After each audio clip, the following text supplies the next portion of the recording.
எண்ணமெல்லாம் சிறகடிக்கும், எண்களெல்லாம் வழி கொடுக்கும், எந்நாளும் ராஜமுகம், எளியோரின் ஏறுமுகம். எந்த நிலை வந்தாலும் வந்த நிலை மாறாத நமது Rajanilai. Rajanilai TV, channel of astrology.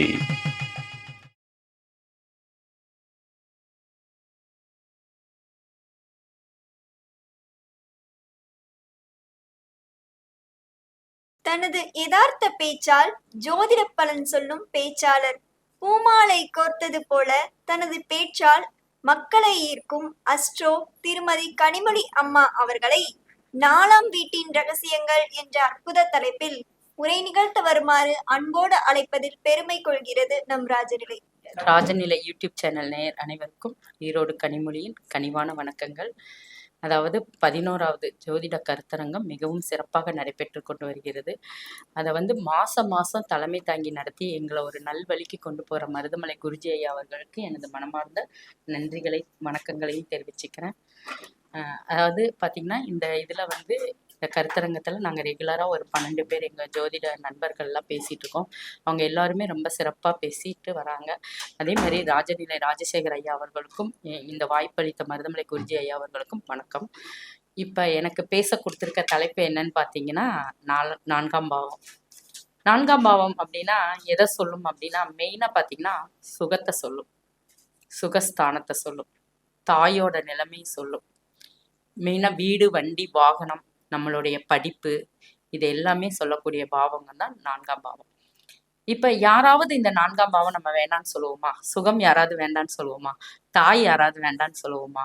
இல்லை வீடு, வண்டி, வாகனம் தான் ஏதாவது வேண்டான்னு சொல்லுவோமா? அப்போ இது எல்லாமே கொடுக்கக்கூடிய பாவகம்.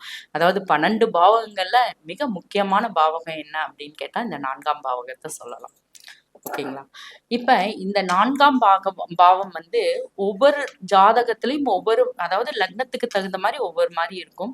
இப்ப நம்ம காலபுருஷ ராசிக்கு அப்படின்னு எடுத்துட்டீங்கன்னா, நான்காம் பாவம் என்ன சொல்லுவோம் அப்படின்னா கடகராசின்னு சொல்லுவோம். இதோட அதிபதி அப்படின்னு எடுத்துக்கிட்டீங்கன்னா சந்திரனை நம்ம சொல்லுவோம் இல்லைங்களா? அப்ப இந்த நான்காம் அதிபதி லக்னத்துல ஒருத்தருக்கு இருந்தா என்ன மாதிரி பலன்களை கொடுப்பாரு அப்படிங்கிறத நம்ம பார்க்கணும். இப்ப நான்காம் அதிபதி லக்னத்துல இருக்கு அப்படின்னு வச்சுக்கோங்களேன், இவங்க ரொம்ப வசீகரமா இருப்பாங்க, ரொம்ப அழகானவங்களா இருப்பாங்க. அதாவது பெருமை, கீர்த்தி, புகழ் இவங்களுக்கு பாத்தீங்கன்னா ரொம்ப பெருமை அதிகமா இருக்கும். அந்த மாதிரி நான்காம் அதிபதி லக்னத்துல இருக்கவங்க உங்க ஜாதகத்துல எல்லாம் செக் பண்ணிக்கோங்க. நான்காம் அதிபதி லக்னத்துல இருந்தா எப்படி இருக்கும் அப்படிங்கிறத பாத்துக்கோங்க. அதே மாதிரி இது சந்திரன். அதாவது இந்த இடத்துல நம்ம என்ன எடுத்துக்கணும் அப்படின்னா, எந்த ஒரு ஜாதகத்திலையும் காலபுருஷ ராசியோட நம்ம இணைச்சு பலன் சொல்றப்பதான் அது நல்லா இருக்கும். அப்ப சந்திரன் லக்னத்துல இருந்தாலும் இந்த மாதிரி இருக்கிறது நம்ம எடுத்துக்கலாம். ஓகேங்களா? அடுத்து பாத்தீங்க அப்படின்னா, நான்காம் அதிபதி 2ல இருக்காருன்னு வச்சுக்கோங்களேன். நான்காம் அதிபதி 2ல இருக்கு அப்படிங்கிறப்ப என்ன ஆகும்? இந்த 4க்கு லாபஸ்தானமாக வராது இல்லையா? அப்ப இவங்க ஏதாவது ஒரு வாடகை மூலம் வருமானம் இருக்கும். ஃபார் எக்ஸாம்பிள் பாத்தீங்கன்னா, வீடு வாடகைக்கு விட்டு வருமானம் இருக்கக்கூடிய அமைப்பு இருக்கும். அடுத்து பாத்தீங்கன்னா குடோன் சொல்லுவோம் இல்லையா? அந்த மாதிரி ஏதாவது வாடகைக்கு விட்டுறது, காம்ப்ளெக்ஸு, மண்டபம், இந்த மாதிரி ஏதாவது ஒரு வருமானம் வரக்கூடிய அமைப்பு உள்ளவர்களா இந்த நான்காம் அதிபதி 2ல இருந்தா இருக்கும். அதே மாதிரி பாத்தீங்கன்னா, நான்காம் அதிபதி 3ஆம் இடத்துல இருக்குன்னு வச்சுக்கோங்களேன். அப்ப இந்த 4க்கு 12ஆம் இடமா வருது இல்லையா? அப்ப இந்த நான்காம் அதிபதி 3ல இருக்கு அப்படிங்கிறப்ப பாத்தீங்கன்னா, இவர்களுக்கு கம்யூனிகேஷன் சம்பந்தப்பட்ட தொழில் சிறப்பா இருக்கும். அதே மாதிரி வெளிநாடு சம்பந்தப்பட்ட தொழில் இவங்களுக்கு சிறப்பா இருக்கும் அப்படிங்கிறத சொல்லலாம். அதே மாதிரி வேலையாட்கள் மூலமா இவர்கள் இவர்களுக்கு ரொம்ப, அதாவது என்ன சொல்றது அப்படின்னு பாத்தீங்கன்னா, இவர்களுக்கு நம்பிக்கை உடையவர்களாக வேலையாட்கள் அமைவார்கள். அப்ப இவங்க என்ன பண்ணுவாங்க அப்படின்னா, வேலையாட்கள் நம்பிக்கையுடையலா இருக்கப்போ அவர்களுடைய பேச்சை நம்ம கேட்போம் இல்லையா? அந்த மாதிரி ஒரு அமைப்பு இவங்களுக்கு இருக்கு. அதே மாதிரி பாத்தீங்கன்னா, நான்காம் அதிபதி 4ல இருக்கு அப்படின்னா, இவர்களுக்கு தாயினால ரொம்ப ஒரு சந்தோஷம் கிடைக்கும், சுகம் கிடைக்கும். தாய் ரொம்ப பெருமையுடையவர்களா இருப்பாங்க. இவர்களுக்கு எந்த ஒரு செயல் செஞ்சாலும் பாத்தீங்கன்னா, அவங்களுக்கு கண்டிப்பா அந்த ஒரு கீர்த்தி, புகழ், ஒரு கௌரவம், அந்தஸ்து இது எல்லாமே கிடைக்கக்கூடிய அமைப்பு இந்த 4ஆம் அதிபதி 4ஆம் இடத்துல இருக்கிறது ரொம்ப சிறப்புன்னு வச்சுக்கோங்களேன். அதே மாதிரி பாத்தீங்கன்னா, 4ஆம் அதிபதி 5ல இருக்கு அப்படின்னா, இந்த 4ஆம் அதிபதி 5ல இருக்கு அப்படிங்கிறப்ப இந்த 4க்கு எத்தனாம் இடத்துல இருக்கு? 2ஆம் இடத்துல இருக்கு. அப்ப இவங்களுக்கு வந்து பாத்தீங்கன்னா பூர்வீக சொத்துக்கள் மூலம் வருமானம் இருக்கும் அப்படிங்கிறத நம்ம வந்து எடுத்துக்கலாம். அப்ப பூர்வீக சொத்துக்கள்னா இவர்களுடைய தந்தை வழி சொத்துக்கள் இருக்கு இல்லையா, அதன் மூலமா இவங்களுக்கு அந்த தந்தை வழி சொத்துக்களை வாடகைக்கு விடுறதோ இல்ல வீடு கட்டி விடுறதோ இல்ல ஏதாவது ஒரு நிலம் ஒரு காலி இடமா இருந்தா கூட அதன் மூலமா ஒரு வருமானம் வர்றது, இந்த மாதிரி எல்லாம் ஒரு சின்ன சின்ன இது காலி இடம் எல்லாம் இருந்ததுன்னா பாருங்களேன், நிறைய பேர் கார் செட்டு எந்த எந்த செலவுமே இருக்காது, கார் செட்டு வாடகைக்கு விடுவாங்க. அந்த மாதிரி எல்லாம் இவங்களுக்கு ஏதாவது விதத்துல வருமானம் வரக்கு வாய்ப்புகள் இருக்கும். அதே மாதிரி பாத்தீங்கன்னா 4ஆம் அதிபதி 6ல இருக்கு அப்படின்னு வச்சுக்கோங்களேன். அப்ப இந்த 4ஆம் அதிபதி 6ல இருக்கு அப்படிங்கிறப்ப 4க்கு 3ஆம் இடம் இல்லையா, அப்ப இவங்களுக்கு என்ன அப்படின்னா இவர்கள் வந்து வீடு வாங்கணும்னு வச்சுக்கோங்களேன், வசதியான ஆட்களாக இருந்தாலும் கூட இவர்கள் வந்து வீடு வந்து ஏதாவது ஒரு லோன் இவங்களுக்கு கண்டிப்பா இருக்குங்க. அதாவது கண்டிப்பா இவங்களுக்கு வந்து அதாவது காசு கொடுத்து ரெடியா வந்து ரெடி கேஷ் கொடுத்து வாங்கக்கூடிய அமைப்பு இருந்தாலும் இந்த 4ஆம் அதிபதி 6ஆம் இடத்துல இருக்கு அப்படிங்கிறப்ப கண்டிப்பா வந்து இவங்களுக்கு லோன் மூலமா வீடு கட்டினா இவங்களுக்கு அதாவது ஒரு சொத்து நிலைக்கணும் அப்படின்னா ஏதாவது ஒரு சின்ன லோனாவது இவங்களுக்கு இருக்கணும். அப்புறம் இன்னொரு விஷயம் என்ன அப்படிங்கிறப்ப இந்த 4ஆம் அதிபதி 4க்கு 3ஆம் இடம் அதே 6ஆம் இடத்துல அப்படிங்கிறப்ப அந்த மாதிரி வருது அப்படிங்கிறப்ப நம்ம எடுத்துக்கணும் சில அதாவது என்னன்னா சில கான்ட்ராக்ட் அதாவது ஒப்பந்தம் இந்த பத்திரப்பதிவு இந்த மாதிரி பிரச்சனைகள்லாம் கொஞ்சம் வரக்கூடிய அமைப்பு இருக்கும். அதையும் கொஞ்சம் வந்து நம்ம பார்த்துக்கணும். அடுத்து பாத்தீங்கன்னா 4ஆம் அதிபதி 7ல இருக்குன்னு வச்சுக்கோங்களேன். அப்ப 4ஆம் அதிபதி 7 அப்படின்னு எடுத்துக்கிட்டோம் அப்படின்னா இப்ப 4ஆம் அதிபதி 7ல இருக்கு அப்படின்னா இவர்களுக்கு மனைவி வழியில மனைவியோட தாய் வழியில வந்து இவங்களுக்கு சொத்துக்கள் அமையக்கூடிய அமைப்பு இருக்கும். இவர்களுக்கு வந்து ஏதாவது ஒரு இதுல வந்து பாத்தீங்கன்னா ஒரு டெவலப்மெண்ட்டே இருக்காது அப்படின்னு வச்சுக்கோங்களேன். கல்யாணம் ஆனதுக்கு அப்புறம் இந்த மாதிரி அமைப்பு உள்ளவங்க ஏதாவது ஒரு சொத்து வந்து அதன் மூலம் வளர்ச்சி அடையக்கூடிய அமைப்பு வந்து இவங்களுக்கு இருக்கும் அப்படின்னு எடுத்துக்கலாம். அதே மாதிரி பாத்தீங்கன்னா 4ஆம் அதிபதி 8ல போய் இருக்கு அப்படின்னு வச்சுக்கோங்களேன். இப்ப இந்த 4ஆம் அதிபதி 8ல இருக்கு அப்படின்னா நம்ம கொஞ்சம் வந்து கவனமா இருக்கணும். ஏதாவது விரயம் ஆகறதுக்கு அந்த மாதிரி ஒரு அமைப்பு இருக்கக்கூடிய அமைப்பு இருக்கும். ஏன்னா 4ஆம் அதிபதி 8ல இருந்ததுன்னா சில பிரச்சனைகள் வரும். அதாவது கோர்ட்டு கேஸ் வம்பு வழக்கு இந்த மாதிரி சொத்து வாங்குறப்ப சில பிரச்சனைகள்லாம் வரக்கூடிய அமைப்பு இருக்கும். இவங்களுக்கு வந்து பாத்தீங்கன்னா வீடு கூட பிரச்சனை உடைக்கதான் அமையும். வீட்டுல இல்லைன்னா அக்கம் பக்கம் வீடு 8ங்கிறத அந்நியர் நம்ம எடுத்துக்கலாம் இல்லையா. அப்ப பக்கத்துல இருக்க அந்நியர்கள் மூலமா கூட இவர்களுக்கு பிரச்சனை வரக்கூடிய வாய்ப்புகள் இருக்கும். அதனால 4ஆம் அதிபதி 8ல இருக்கும் போதே இவங்க வந்து வீடு வாங்குறதாகட்டும் இடம் வாங்குறதாகட்டும் எந்த ஒரு விஷயத்திலையும் பாத்தீங்கன்னா கொஞ்சம் ரொம்ப கவனமா இருக்கிறது நல்லது. அதே மாதிரி பாத்தீங்கன்னா 4ஆம் அதிபதி 9ல இருக்காருன்னு வச்சுக்கோங்களேன். 4ஆம் அதிபதி 9ல இருக்கு அப்படின்னா தந்தை வழியின் மூலம் இவர்களுக்கு சொத்துக்கள் வரக்கு உண்டான வாய்ப்புகள் வந்து இவங்களுக்கு வந்து அதிகமா இருக்கு அப்படிங்கிறத நம்ம எடுத்துக்கலாம். அதே மாதிரி 4ஆம் அதிபதி 10ல இருக்கு அப்படின்னு வச்சுக்கோங்களேன். இந்த 4ஆம் அதிபதி 10ல இருக்கு அப்படின்னா இவங்க வந்து பாத்தீங்கன்னா மேக்சிமம் பாத்தீங்கன்னா சொந்த வீட்லயே தொழில் செய்யலாம். வீடு இல்லைன்னா வீட்டு பக்கத்திலே ஒரு அடுத்த காம்பவுண்டு அந்த மாதிரி இல்ல வீட்டை ஒட்டின இந்த மாதிரி எல்லாம் தொழில் செஞ்சாங்கன்னா அவங்களுக்கு சிறப்பா இருக்கும். அதே மாதிரி பாத்தீங்கன்னா இவங்களுக்கு மாமியார் வகையிலும் சொத்துக்கள் வரக்கு வாய்ப்புகள் இருக்கும். அந்த மாதிரி அமைப்பும் இவர்களுக்கு இருக்கிறதுக்கு நிறைய இருக்கு. இந்த மாதிரி அமைப்பு இருக்கவங்க கண்டிப்பா வந்து தொழில் பண்றப்ப பாத்தீங்கன்னா பிரச்சனையே இல்லை, நல்ல டெவலப்மெண்ட் இருக்கும், ரொம்ப சிறப்பா இருக்கும். அதே மாதிரி பாத்தீங்கன்னா அதாவது 2-3 தொழில்கள் வந்து செய்யக்கூடிய அமைப்பும் வந்து இவர்களுக்கு இருக்கக்கூடிய அமைப்பு இருக்கும். அதே மாதிரி பாத்தீங்கன்னா 4ஆம் அதிபதி 11ல இருக்கு அப்படின்னு வச்சுக்கோங்களேன். இந்த 4ஆம் அதிபதி 11ல இருக்கு அப்படிங்கிறப்ப சில நேரங்கள்ல இவர்களுக்கு ஒரு லாபத்தையும் கொடுக்கும். அதே சமயம் அந்த லாபத்தின் மூலம் சில பிரச்சனைகளையும் இவர்களுக்கு கொடுக்கக்கூடிய வாய்ப்புகளை இருக்கும். அப்ப இந்த 4ஆம் அதிபதி 11ல இருக்கும்போது கொஞ்சம் நம்ம எச்சரிக்கையாகவும் கவனமாகவும் இருக்க வேண்டியது அவசியம்.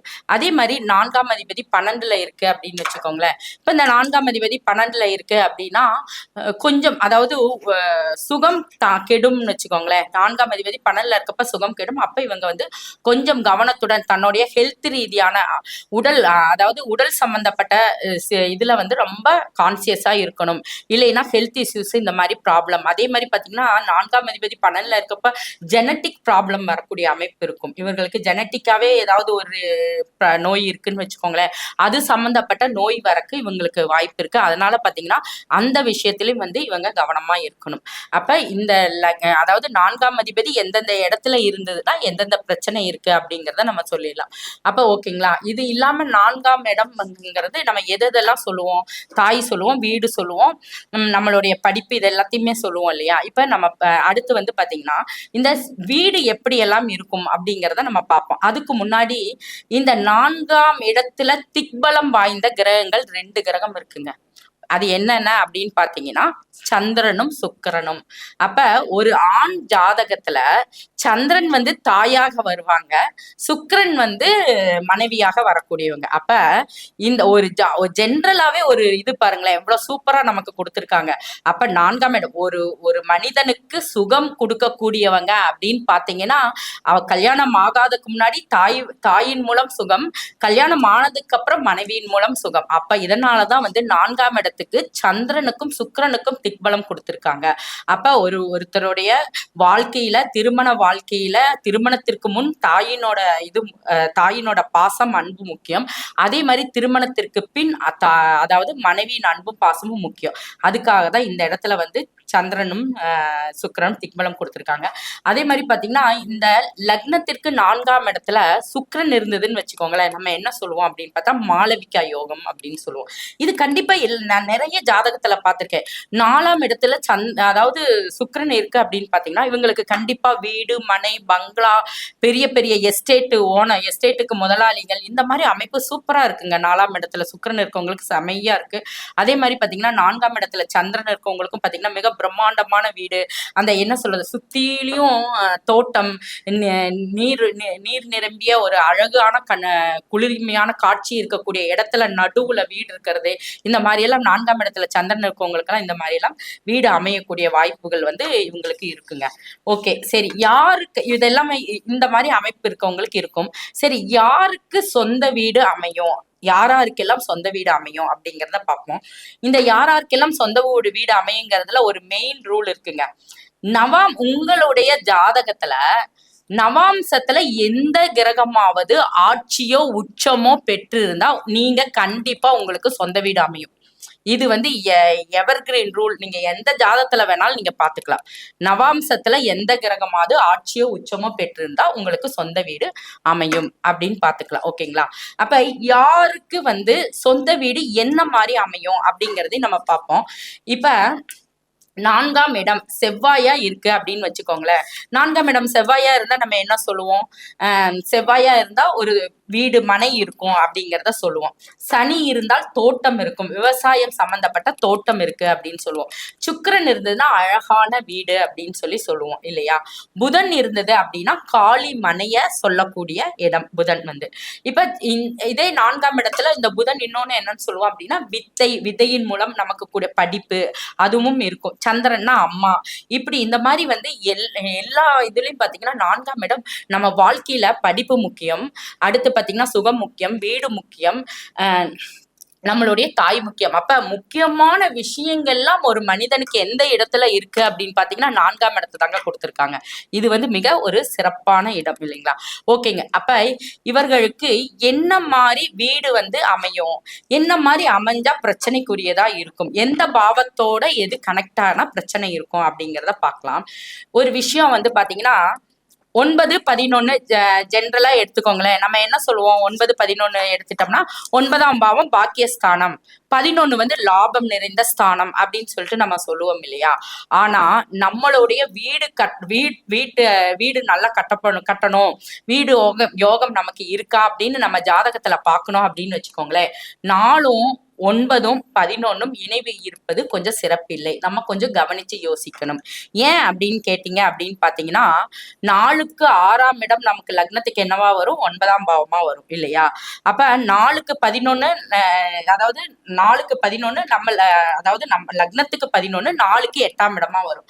அப்ப இந்த 4, 9, 11 பாவங்கள் ஒருத்தரோட ஜாதகத்துல இணைஞ்சிருந்தது அப்படின்னா அவர்கள் வீடு கட்டும் போது நம்ம கிட்ட ஒரு அட்வைஸ்க்காக வராங்க அப்படின்னு வச்சுக்கோங்களேன். நம்ம வந்து கொஞ்சம் கவனமா எச்சரிக்கையோட இதை சொல்றது நமக்கு சிறப்பு. ஏன்னா அவங்களுடைய இல்லைன்னா அவங்களுடைய கணவன் வந்தா மனைவி பேர்லயோ இல்ல குழந்தைகள் பேரையோ ஏதாவது மாற்றி அமைச்சு கட்டக்கூடிய அமைப்பு நம்ம சொல்லலாம். அதே மாதிரி பாத்தீங்கன்னா செவ்வாயோட கேது இணைவு இருக்கு அப்படின்னு வச்சுக்கோங்களேன்.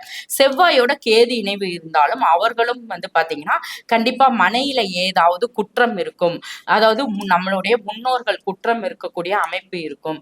இந்த மாதிரி ஒரு இல்லைன்னா அந்த இடத்துல வந்து ஒரு சமாதி சம்பந்தப்பட்ட அமைப்பு இந்த மாதிரி எல்லாம் இருக்கக்கூடிய அமைப்பு இருக்கும். இல்ல என்ன சொல்லுவோம், இந்த பூமியிலேயே வந்து சில பிரச்சனைகள் எல்லாம் இருக்குது இல்ல, சல்லி தோஷம் இந்த மாதிரி சல்லி தோஷம் இந்த மாதிரி எல்லாம் சொல்லுவோம்ல, அந்த மாதிரி பிரச்சனைகள் எல்லாம் இருக்கக்கூடிய அமைப்பு இருக்கு. அதையெல்லாம் வந்து நம்ம கொஞ்சம் கவனமா பார்த்துக்கணும். அதே மாதிரி செவ்வாய் ராகு இணைவு இருக்குன்னு வச்சுக்கோங்களேன். அதுவும் இருந்தாலுமே வந்து மனையில வந்து ஏதாவது ஒரு குற்றம் குறை சம்பந்தப்பட்டது இல்ல பூர்வீகம் சம்பந்தப்பட்ட பிரச்சனை இந்த மாதிரி எல்லாம் அதாவது இல்லைன்னா ஏற்கனவே வந்து அந்த மனையில வந்து புற்று இந்த மாதிரி இருக்கும், அதை இடிச்சிருப்பாங்க, இந்த மாதிரி பிரச்சனைகள் எல்லாம் இருக்கக்கூடிய அமைப்பு இருக்கு. நம்ம வந்து இதையெல்லாம் வந்து நம்ம கொஞ்சம் வந்து கவனமா பார்த்துக்கணும். இந்த மாதிரி எல்லாம் செவ்வாய் ராகு செவ்வாய் கேது இந்த மாதிரி எல்லாம் இணைவு இருக்கா அப்படிங்கிறப்ப நம்ம பார்த்துக்கணும்.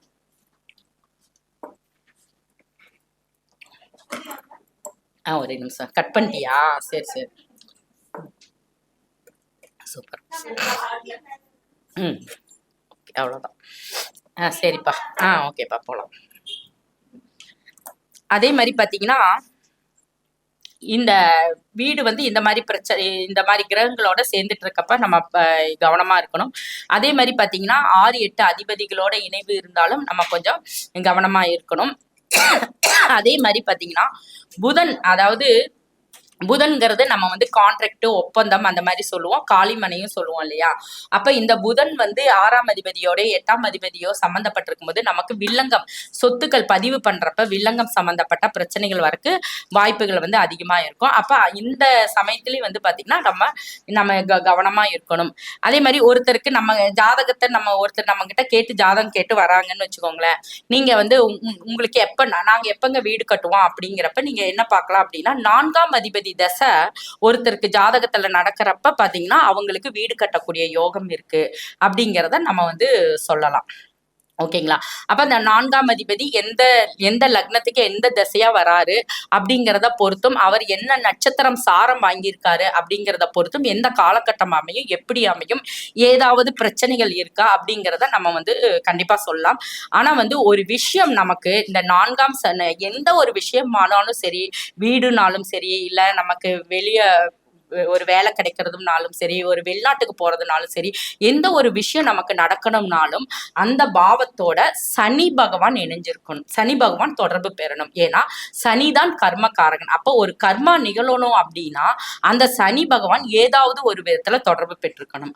அப்ப நீங்க வீடு வாங்கணும் அப்படின்னு வச்சுக்கோங்களேன், கண்டிப்பா உங்களுக்கு சனி பகவான் ஏதோ ஒரு விதத்துல தொடர்பு பெற்றிருப்பாரு அப்படிங்கிறத நம்ம வந்து கண்டிப்பா இதை எடுத்துக்கணும். இது வந்து கண்டிப்பா இந்த ரூல் வந்து எல்லாத்துக்குமே அப்ளை ஆகும்னு வச்சுக்கோங்களேன்.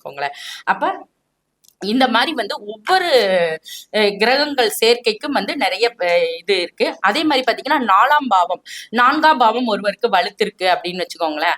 இப்ப இன்னும் நிறைய சொல்லலாம். 4ஆம் பாவத்துல இந்த கிரகம் இருந்தா இந்த பிரச்சனை வரும்னு கூட சொல்லலாம். நான் ஜென்ரலா ஒரு சில இது சொல்றேன்.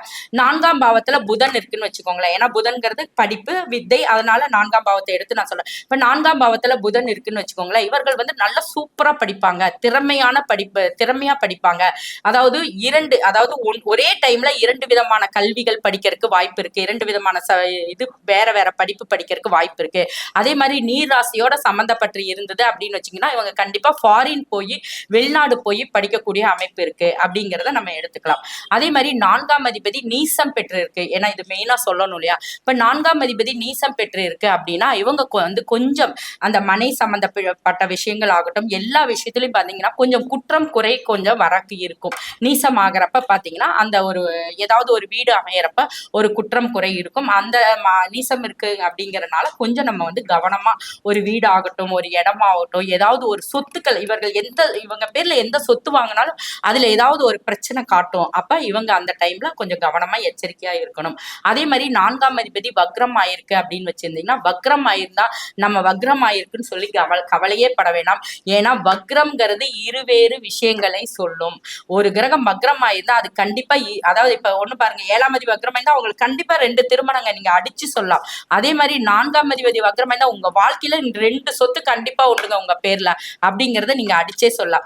அதே மாதிரி பாத்தீங்கன்னா 4ஆம் அதிபதி வக்ரமா இருந்தா உங்களுடைய வாழ்க்கையில கண்டிப்பா நீங்க 2 சொத்துக்கள் ஏதாவது உங்க பேர்ல கண்டிப்பா வருங்க. இந்த மாதிரி நம்ம சொல்லலாம். இதே மாதிரி பாத்தீங்கன்னா ஒவ்வொரு அதே மாதிரி சொந்த வீட்டுல யாருக்கு பிரச்சனை இருக்கு அப்படிங்கறதையும் நம்ம பார்க்கணும் இல்லையா? எல்லாமே நம்ம சொல்லிட்டு வந்துட்டோம். பிரச்சனை அதாவது எல்லாம் முடிஞ்சிருதுங்க, எல்லாம் நல்லா இருக்கு, குடி போயிடுறாங்கன்னு வச்சுக்கோங்களேன். போனதுக்கு அப்புறம் ஏதாவது பிரச்சனை இருக்கா அப்படிங்கறத பாத்தீங்க அப்படின்னா, இந்த 4ஆம் அதிபதியோட மாந்தி ஏதாவது ஒரு விதத்துல தொடர்பு பெற்றிருந்தா கொஞ்சம் ப்ராப்ளம் இருக்கும். நம்ம அதையும் அந்த விஷயத்த நம்ம மெயினா கவனிச்சு நம்ம பார்க்கணும். ஓகே, இந்த குறையெல்லாம் இருக்கு, இதுல இருந்து சரிங்க எங்களுக்கு எல்லாமே இருக்குங்க, நாங்க இதுல இருந்து என்ன மாதிரி பலன் செஞ்சா நாங்க எங்களுக்கு பரிகாரம் கிடைக்கும், நாங்க இந்த வீட்டுல பிரச்சனை இல்லாம இருக்கலாம் அப்படின்னு உங்களுக்கு கேட்க தோணும் இல்லையா? கண்டிப்பா நேர்களாகி உங்களுக்கு இதுக்கு என்ன அப்படின்னா ஒண்ணும் வேண்டாங்க, சிம்பிள் பரிகாரம் தான். பௌர்ணமி அன்னைக்கு திருச்செந்தூர் முருகன் கோயிலுக்கு போய் வழிபாடு பண்ணிட்டு வாங்க.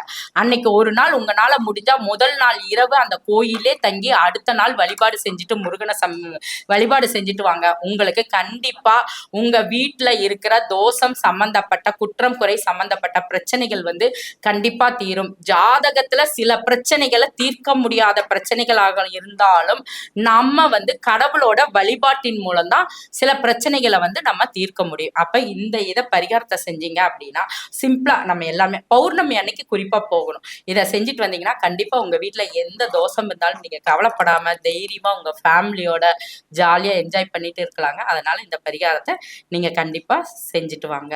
அதே மாதிரி இப்ப ஒவ்வொரு கிரகமும் ஒவ்வொரு 4ஆம் இடத்துல ஒரு கிரகம் இருக்கு அப்படின்னு வச்சுக்கோங்களேன். 4ஆம் இடத்துல ஃபர்ஸ்ட் நம்ம முதல்ல சூரியன்ல இருந்து எடுத்துப்போங்க. 4ல சூரியன் இருக்குன்னு வச்சுக்கோங்களேன். கண்டிப்பா 4ல சூரியன் இருந்தது அப்படின்னா இவர்கள் அதாவது தந்தையே தாயாக இருப்பாங்க. நிறைய குழந்தைங்க பாத்தீங்கன்னா தந்தை தான் இந்த குழந்தைங்களை வளர்த்துவாங்க. தந்தை நல்ல அதாவது தாயை விட தந்தை மேலதான் இந்த குழந்தைங்களுக்கு பாசமா இருப்பாங்க. அதே மாதிரி ஊர் உலகத்துல அதாவது அந்த ஊர்லயே பாத்தீங்கன்னா தந்தை ஒரு கௌரவமான புகழ்மிக்கவரா இருப்பாங்க. இவர்னால ஒரு அந்தஸ்து இருக்கும், குடும்பத்துல ஒரு பேர் சொல்லக்கூடிய அமைப்பு இருக்கும். சூரியன் 4ல இருந்தது அப்படின்னா இந்த பரம்பரை, இந்த குடும்பம், இந்த என்ன அப்படி ஒரு அதாவது இவங்க பிரசிடென்ட் குடும்பம் அப்படின்னு சொல்லி ஒரு பேர் சொல்லக்கூடிய குடும்பம் இருக்கக்கூடிய அமைப்பா இருக்கும். அதே மாதிரி 4ஆம் இடத்துல செவ்வாய் இருக்குன்னு வச்சுக்கோங்களேன்.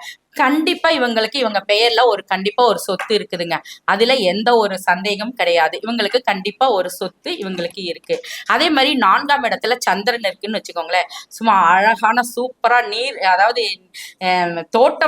தோட்டத்துல நடுவுல இருக்கக்கூடிய அமைப்பு. அதே மாதிரி பாத்தீங்கன்னா தாயின் மூலம் கிடைக்கக்கூடிய தாயின் வழி சொத்துக்கள் மூலம் கிடைக்கக்கூடிய சொத்து, அந்த மாதிரி வீடு, அந்த மாதிரி ரொம்ப அழகான குளிர்ச்சியான வீடு, கண்ணுக்கு இனிமையான குளுமையான வீடு அந்த மாதிரி அமையருக்கு 4ஆம் இடத்துல சந்திரன் இருந்தா இருக்குங்க. அதே மாதிரி 4ல புதன் இருக்குதுன்னா புதன் இருக்கு அப்படின்னு பாத்தீங்கன்னா இவங்க வீட்டுக்கு கண்டிப்பா எதிர்த்தாப்புல ஒரு காளிமனை இருந்தே இருக்குங்க. அந்த மாதிரி ஒரு அமைப்பு இவங்களுக்கு இருக்கும். அதே மாதிரி 4ஆம் இடத்துல சுக்கிரன் இருக்குன்னு வச்சுக்கோங்களேன். சுக்கிரன் இருக்குன்னா சொல்லவே வேண்டும். அதாவது இன்டீரியர் டெக்கரேஷன் ரொம்ப அழகா பண்ணியிருப்பாங்க. இவங்களுக்கு அதுல ஒரு பெரிய ஆர்வம் இருக்கும். அதாவது வீட்டை ஒரு 25-30 லட்சத்துக்கு கட்டியிருந்தாங்க அப்படின்னா இன்டீரியர் டெக்கரேஷனே ஒரு 10 லட்சத்துக்கு குறைவா பண்ணுவாங்க. அந்த அளவுக்கு ஒரு சுக்கிரன்னா ஒரு கலை அம்சம் நிறைந்த ஒரு வீடா இருக்கக்கூடிய அமைப்பு இவங்களுக்கு இருக்கும். அதே மாதிரி அடுத்து பாத்தீங்கன்னா குரு. இந்த குரு இருந்தது அப்படின்னு வச்சுக்கங்கன்னு பாத்தீங்கன்னா இவங்க ரொம்ப அந்த ரூமே பாத்தீங்கன்னா அப்படியே கோயில் மாதிரி இருக்கும். ஒரு சில வீட்டுல எல்லாம் உள்ள போனோம்னா உங்க வீடே பாத்தீங்கன்னா கோயில் மாதிரி இருக்கு அப்படின்னு சொல்லுவோம் இல்லையா? அந்த மாதிரி ஒரு கோயில் மாதிரி இருக்கும்னு வச்சுக்கோங்களேன். உள்ள போன உடனே அப்படியே அந்த சாமி பாட்டு, அந்த ஊதுபத்தி வாசனை இதெல்லாம் பாத்தீங்கன்னா கமகமன் மணக்கிறது, இந்த மாதிரி எல்லாம் குரு இருக்கும் போது இருக்கக்கூடிய அமைப்பு இருக்கும். அதே மாதிரி அடுத்து பாத்தீங்கன்னா சனி அமைப்பு இருக்கு அப்படின்னா இந்த 4ஆம் இடத்துல சனி இருக்கு அப்படிங்கிறப்ப நம்ம கொஞ்சம் இவர்கள் ஒரு அந்த என்ன சொல்றதுன்னா வீட்டை கொஞ்சம் இவங்க கிளீனா வச்சுக்கிறதுல ரொம்ப கொஞ்சம் ஆர்வம் காட்டினாங்கன்னா இவங்க வீடு ரொம்ப சூப்பரா இருக்கும். அதே மாதிரி ராகு இருக்கு அப்படின்னு வச்சுக்கோங்க. ராகு இருந்தது அப்படின்னா 4ஆம் இடத்துல ரொம்ப பிரம்மாண்டமான வீடா இருக்குங்க. இவங்க ரோட்ல இருந்து பார்த்தா இவங்க வீடு எங்க இருந்து பார்த்தாலுமே தெரியும். அந்த மாதிரி ஒரு பிரம்மாண்டமான அனுகூலமான வீடு 4ஆம் இடத்துல ராகு இருந்தா இருக்கும். அதே மாதிரி 4ஆம் இடத்துல கேது இருக்குன்னு வச்சுக்கோங்களேன், இவங்க வீட்டுக்கு போறப்ப கண்டிப்பா பாத்தீங்கன்னா ஒரு சந்துக்குள்ள பூந்துதான் போகணுங்க. அந்த மாதிரிதான் வீடு வந்து அமைப்பு இருக்கும். ஏதாவது ஒரு சந்துக்குள்ள பூந்துதான் இவங்களோட வீட்டுக்கு என்ட்ரன்ஸ்க்கு போகிற மாதிரி அமைப்பு வந்து 4ஆம் இடத்துல கேது இருந்தா இருக்கும். சோ இந்த மாதிரி கிரகங்கள்லாம் இந்தந்த இடத்துல இருந்தா இருக்கும். இது மாதிரி உங்களுக்கு சொந்த வீடு எப்ப அமையும், இல்ல சொந்த வீடு அமைஞ்சவங்களுக்கு ஏதாவது பிரச்சனை இருக்கா, இந்த மாதிரி ஏதாவது சந்தேகம் இருந்தா இந்த வீடியோவை பார்த்துட்டு கண்டிப்பா என்னை தொடர்பு கொள்ளுங்க. உங்களுக்கு சரியான விடை வந்து உங்களுக்கு கிடைக்கும். நான் வந்து ஈரோட்ல இருக்கேன். என்னோட பேர் கனிமொழி. என்னுடைய போன் நம்பர் பாத்தீங்கன்னா 7708324284. அதாவது ராஜநிலை ராஜசேகர் ஐயா அவர்களுக்கும் எங்களை வழிநடத்தி சென்று கொண்டிருக்கும் மருதமலை குருஜி ஐயா அவர்களுக்கும் எனது மனமார்ந்த நன்றிகளையும் வாழ்த்துக்களையும் மற்றும் ராஜநிலை நிர்வாக குடும்ப உறுப்பினர்கள் அனைவருக்கும் எனது நன்றிகளை தெரிவித்துக் கொள்கிறேன். நன்றி, வணக்கம். இன்றைக்கு 11வது ஜோதிட கருத்தரங்கு சீரும் சிறப்புமாக நடந்து கொண்டிருக்கிறது. நம்முடைய ரத்தனங்கள், ஜோதிட ரத்தனங்கள் ஒவ்வொருத்தருமே வந்து சிறந்த முறையில் பேசிக்கொண்டு பலரும் வியக்கும். நம்ம உலகமே வியந்துட்டு இருக்கும்பா, அந்த அளவுக்கு வந்து சிறப்பா வந்து தங்களுடைய பதிவை வழங்கி கொண்டிருக்கிறார்கள் அப்படின்னு சொல்ல முடியும். இப்போ நம்முடைய திருமதி கனிமொழி அவர்கள் வந்து ஜோதிடத்தினுடைய தன்னுடைய ஒரு தாத்பரியத்தை 4ஆம் இடத்தோட ரகசியங்களை யாரும் கேட்காத புது புது ரகசியங்கள், புது புது செய்திகளை பூராமே கொடுத்தார். குறிப்பெடுத்து கொண்டு அனைவரும் வந்து பயன்படுத்து. ஏன்னா மொழியில சிறப்பு தமிழ் மொழி. இப்ப ஜோதிடத்துல சிறந்தவங்க கனிமொழி அவர்கள் வந்து பல்லாண்டு வாழட்டும். ஒரு அற்புதமான கருத்து கொடுத்தவங்களுக்கு ராஜநிலை டிவி சார்பில் வாழ்த்துக்கள் தெரிவித்துக் கொள்கிறோம். நன்றி, வணக்கம்.